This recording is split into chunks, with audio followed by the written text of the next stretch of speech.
सियाचिन, जहां कदम कदम पर मौत सफेद रंग में पाई जाती है, जहां का टेम्परेचर -30 से -50 तक गिर जाता है। 70 मील फी घंटा की रफ्तार से चलते बर्फानी तूफान इंसान को चंद लम्हों में फ्रीज कर देते हैं। तलवार की धार से ज्यादा तेज नोकीली बुलंदियां। ऐसे इंसान दुश्मन माहौल में कुछ जांबाज जो अपनी जान की परवाह न करते हुए दुश्मन से टकरा गए। जहां सिर्फ इंसान नहीं, मौसम भी एक जानलेवा दुश्मन हो। ऐसे माहौल में उन जांबाजों ने वो कर दिखाया जो नामुमकिन था, जिनके कारनामे आज भी दुश्मन के दिल में खौफ पैदा कर देते हैं। ऐसे ही कुछ जांबाजों की सच्ची दास्तान। Let's go.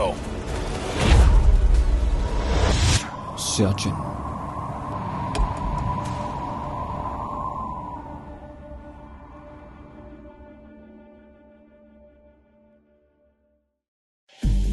जनरल साहब शब जिंदादार थे।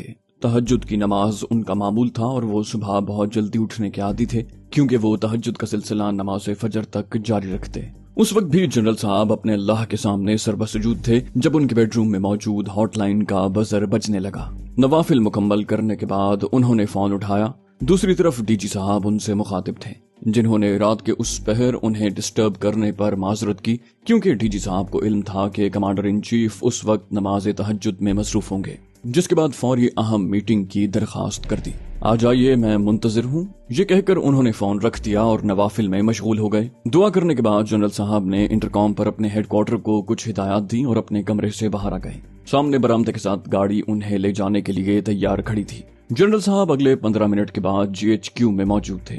उनकी आमद के बमुश्किल 4-5 मिनट के बाद ही डीजी इंटेलिजेंस भी अपनी टीम के साथ वहां पहुंच गए। रात के आखिरी पहर में कमांडर इन चीफ और डायरेक्टर जनरल इंटेलिजेंस की आमद ने वहां हाई अलर्ट कर दिया। जिस साउंड प्रूफ कमरे में वो अहम मीटिंग जारी थी, वहां इंसानी वहमो गुमान में आने वाला हर मुमकिन सिक्योरिटी बंदोबस्त मौजूद था। कमांडर इन चीफ के साथ नॉर्दर्न एरिया के कमांडेंट भी मौजूद थे, जिन्हें डीजी इंटेलिजेंस की दरखास्त पर बुलाया गया था। एक लम्हा तवक्कुफ किए बगैर डीजी साहब ने ब्रिगेडियर मंसूर आलम को एजेंट प्रमोद की रिपोर्ट पेश करने का हुक्म दिया, जिन्होंने मुकम्मल जुज़ियात के साथ रिपोर्ट पेश कर दी। कमांडर इन चीफ और कमांडेंट नॉर्थ एरिया बड़ी तवज्जो और इन्हिमाक से उनकी बातें सुनते रहे, जिसके बाद ब्रिगेडियर आलम ने उन्हें माजी के हवाले से मुख्तसर ब्रीफिंग दी। उनकी ब्रीफिंग के खात्मे पर जनरल साहब ने इत्मीनान से कहा, ऑल राइट, आइए नमाज अदा कर लें। अजान की आवाज सुनाई देने लगी थी। तमाम अफसरान ने उसी हॉल कमरे के कोने में जनरल साहब की इमामत में नमाज अदा की। जनरल साहब ने बड़े दर्द दिल से मुल्की सलामती की दुआ मांगी।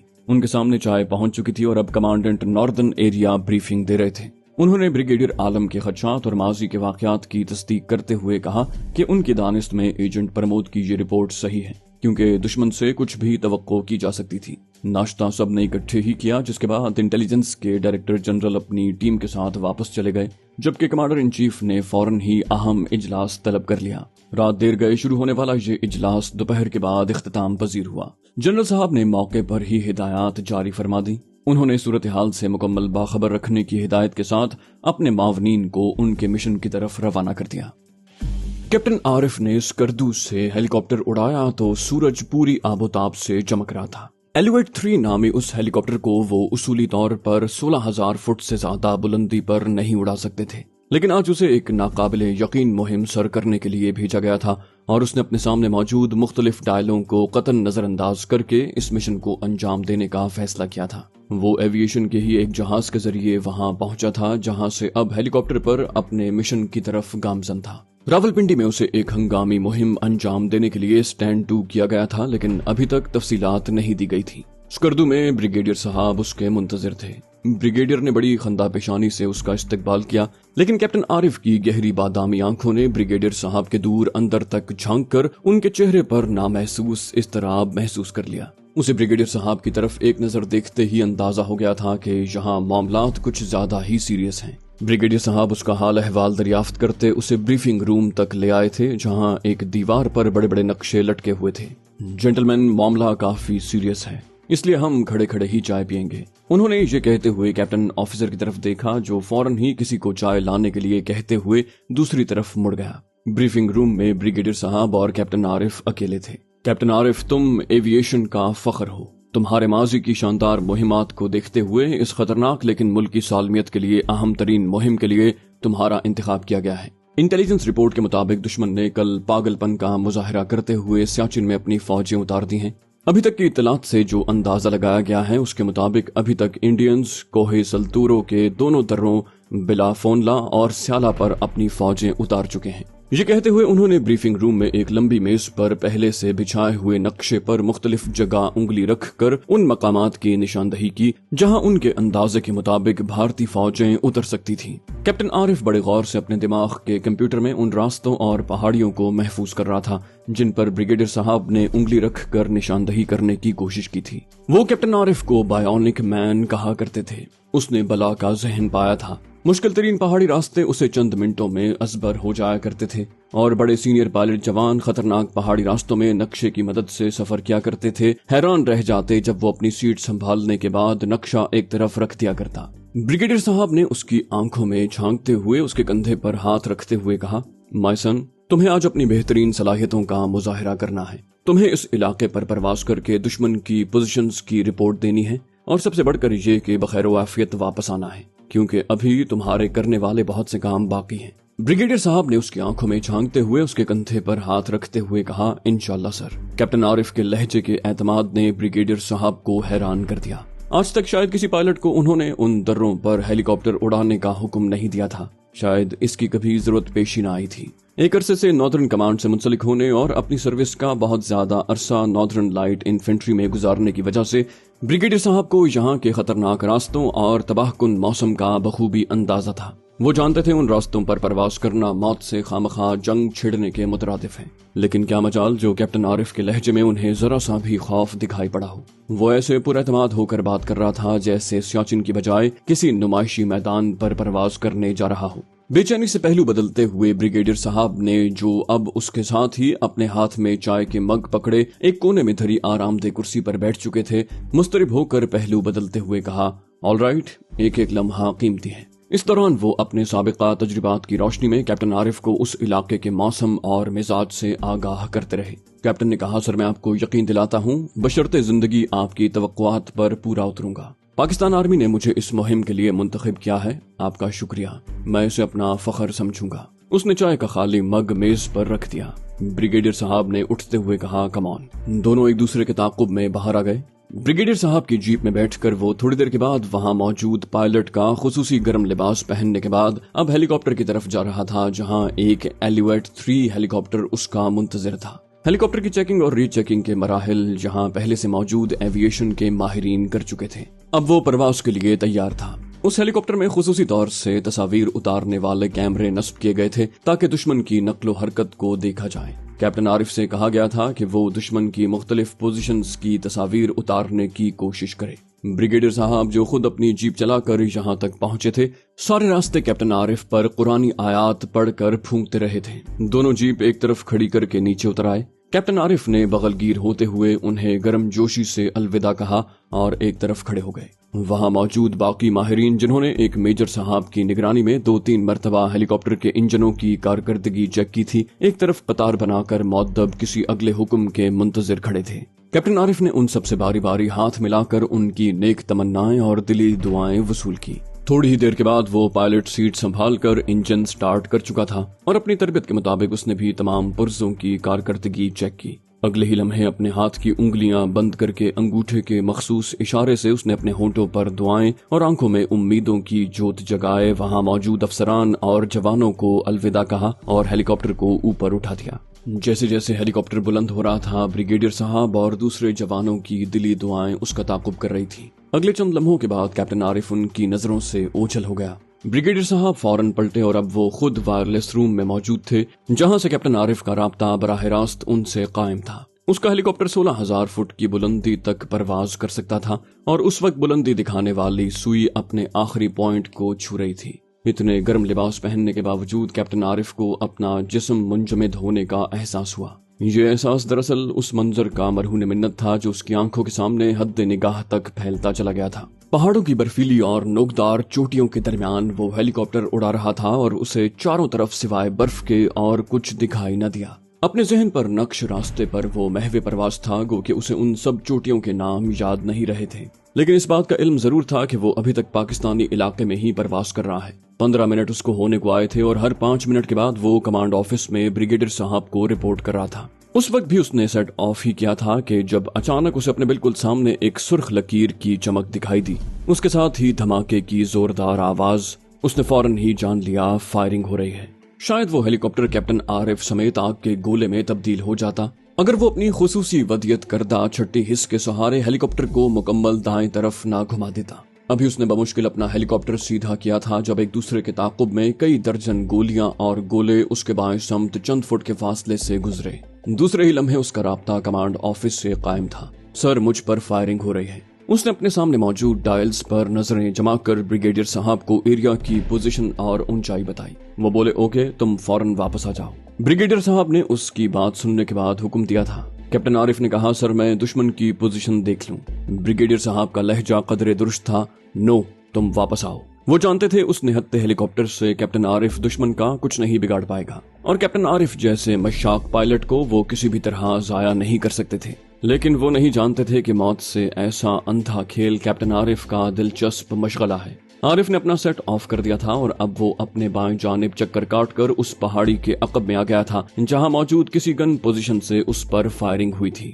اچانک ہی اس کی نگاہ اپنے بالکل سامنے بائیں جانب ایک پہاڑی چوٹی پر پڑی جس پر بھارتی فوج کے کچھ جوان اپنی پوزیشن قائم کر رہے تھے۔ کچھ بھارتی فوجی پہاڑی کی اس بلند چوٹی سے مضبوط رسے باندھ کر نیچے لٹکا رہے تھے تاکہ ان کی مدد سے سامان حرب اوپر کھینچ سکیں، اور ان کے باقی ساتھی برف کے اس جہنم میں شاید اگلو نما خیمے نصب کر رہے تھے، کیونکہ 12,000 فٹ کی بلندی سے زیادہ پر اینٹ، پتھر اور سیمنٹ وغیرہ سے کسی قسم کا تعمیراتی کام ممکن نہیں ہوتا۔ اس لیے ساچن کی اس بلند چوٹی پر بھارتی فوجی اپنی رہائش اور گولہ بارود ذخیرہ کرنے کے لیے فائبر گلاس کے یہ خیمے نصب کر رہے تھے جنہیں ایگلو کہا جاتا ہے۔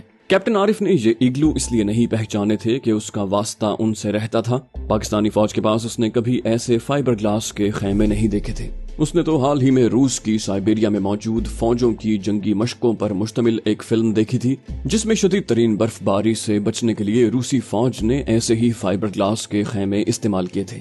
کیپٹن عارف کا جی چاہتا تھا کہ اپنے وطن کی مقدس زمین پر قدم رکھنے والے ان بھارتیوں کو اس سرد جہنم کا ایندھن بناتے، لیکن وہ مجبور تھا۔ اس کے ہیلی کاپٹر میں کوئی گن نصب نہیں تھی، یہ صرف فضائی نگرانی اور بار برداری کے لیے استعمال ہونے والا ایلویٹ 3 ہیلی کاپٹر تھا۔ آج اسے شدت سے اپنی بے بسی کا احساس ہو رہا تھا۔ اس نے اپنی دانست میں دشمن کے خطرناک حد تک نزدیک جا کر اپنے ہیلی کاپٹر میں نصب کیمروں کے ذریعے انتہائی خطرناک زاویوں سے دشمن کی پوزیشنز کی تصاویر اتاری۔ اس دوران بریگیڈیئر صاحب اسے مسلسل واپسی کی تلقین کرتے رہے۔ شاید وہ وہاں بھی دشمن کی نظروں میں آ گیا تھا کیونکہ اچانک ہی اس پر 2 اطراف سے فائرنگ ہونے لگی، لیکن اس نے ایسی پوزیشن لے رکھی تھی کہ اب یہ گولیاں اور گولے اس کا کچھ نہیں بگاڑ سکتے تھے۔ انتہائی مہارت سے وہ دشمن کے سینے پر مونگ دلتا اپنا ہیلی کاپٹر اڑا کر اب محفوظ علاقے میں پہنچ چکا تھا، اور اگلے 15-20 منٹ کی پرواز کے بعد وہ بیس کیمپ پر لینڈ کر رہا تھا۔ انتہائی خطرناک اور نامساعد حالات میں جنرل صاحب سکردو کے فوجی ہیڈ کوارٹر تک پہنچے تھے۔ وہاں سے سیاچن گلیشیئر 150 میل دور تھا اور ہیڈ کوارٹر سے 65 میل دور خپلوں تک صرف ایک چھوٹی سڑک ٹریکٹر اور ٹرالیوں سے بنائی گئی تھی۔ جنرل صاحب کو علم تھا کہ خپلو سے 60-70 میل کی دوری تک اگر انہیں سلتورو پہاڑی سلسلے تک جانا ہو تو وہاں پہنچنے میں کم از کم 1 ہفتہ لگ جائے گا۔ سکردو ہیڈ کوارٹر میں جنرل صاحب کی آمد سے پہلے تمام افسران مستعد تھے۔ اس وقت بریفنگ ہال میں انتہائی اہم میٹنگ چل رہی تھی۔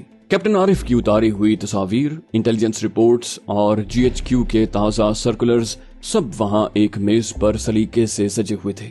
جنرل صاحب نے باری باری ہر ایک رپورٹ اور تصویر کا جائزہ لیا۔ ایک آزمودہ جرنیل ہوتے ہوئے وہ جانتے تھے کہ دشمن نے انہیں زبردست سرپرائز دیا ہے، لیکن اپنے کم ترین وسائل کے باوجود انہیں ایک لمحے کے لیے بھی اپنی کمزوری کا احساس نہیں ہوا تھا۔ دشمن مکمل تیاری کے ساتھ میدان کارزار میں آیا تھا جبکہ انہیں کبھی گمان بھی نہ گزرا تھا۔ یوں بھی ایک محدود بجٹ میں پاکستان آرمی ایسے ایڈونچرز کا خطرہ مول نہیں لے سکتی۔ جنرل صاحب جانتے تھے کہ میدان کارزار میں جنگی منصوبوں کے مطابق فوج کی انتظامی ضروریات، گولہ بارود، اسلحہ، راشن، مواصلات کا مربوط نظام، طبی مراکز وغیرہ کی فراہمی کے لیے باقاعدہ جامع منصوبہ بندی کی جاتی ہے، اور خصوصاً ذرائع آمد و رفت ایسی کسی بھی منصوبہ بندی میں ریڑھ کی ہڈی کی حیثیت رکھتے ہیں۔ अगर उनके पास भारतीय फौज की तरह तमाम वसाइल आ भी जाएं तो भी उन्हें दुश्मन के सामने मोर्चाबंद जवानों तक सड़कों के जरिए ही पहुंचाया जाएगा, जबकि वहां तो सड़क का कोई ऐसा मुस्तकिल रास्ता भी नहीं था जिस पर सफर करके मंजिल तक रसाई हासिल की जा सकती।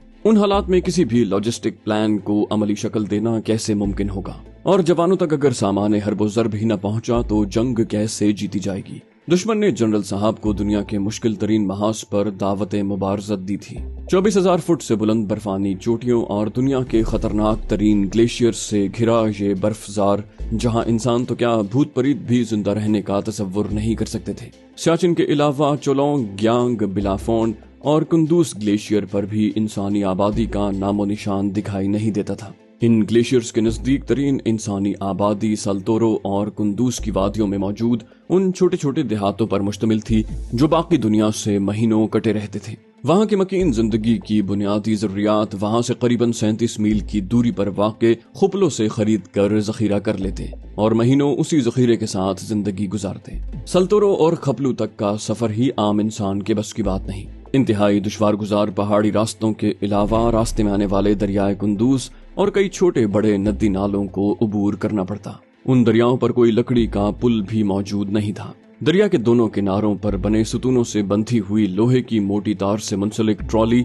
या भेड़ बकरियों की खालों से मकामी तौर पर बनाई जाने वाली राफ्ट, जिसे मकामी जबान में जख कहते हैं, के अलावा कोई और जरिया न था। ट्रॉली में एक वक्त में एक आदमी और हफ्ते में एक मर्तबा चलने वाली राफ्ट में ज्यादा से ज्यादा 6 आदमी एक वक्त में दरिया उबूर किया करते थे।